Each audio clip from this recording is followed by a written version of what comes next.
Arestado naman ang 8 mangingisda na sangkot umano sa paihi scheme sa Batangas nitong weekend. At kaugnay niyan, paigting pa ng PCG ang maritime law. Si Rachel Beltran, nakatutok. Maaring maharap sa patong-patong na kaso ang 8 mangingisda na umanay sangkot sa paihi scheme o illegal na paglilipat ng petrolyo sa Tingloy Island sa Batangas. Yan ay kung mapatutunayan na lumabag ang mga mangingisda sa fuel marking. Maaari po maharap ang mga suspect natin sa malaking multa. Nag-issue na rin po tayo ng ating Enforcement Inspection Apprehension Report na kung saan po nakita po natin na may violation po sila sa ating PCG regulation.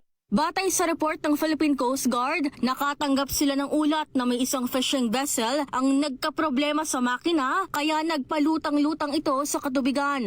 Agad naman itong narespondehan ng otoridad. Napag-alaman ng PCG na ang fishing vessel na may habang 26 na metro ay hindi dokumentado. Ayon sa isang mangingisda, may dala silang 5,000 liters ng diesel na walang permit. 4,000 litro dito ay cargo habang 1,000 naman ay para sa consumption na ginagamit ng fishing vessel. Ayon pa kay Commodore Cayabyab, talagang talamak ang illegal fuel transfer sa Batangas area at Manila Bay.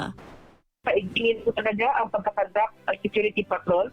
And of course, yung ugnayan po sa iba't ibang ahensya, napakalaking bagay po ang mga intelligence information na nakukuha po natin. Kaya naman ang PCG, mas pinagtibay pa ang kanilang Community Assistance, Awareness, Response at Enforcement o I-CARE program, pati na rin ang pagpapaigting sa maritime law. Rachel Beltran, IBC News.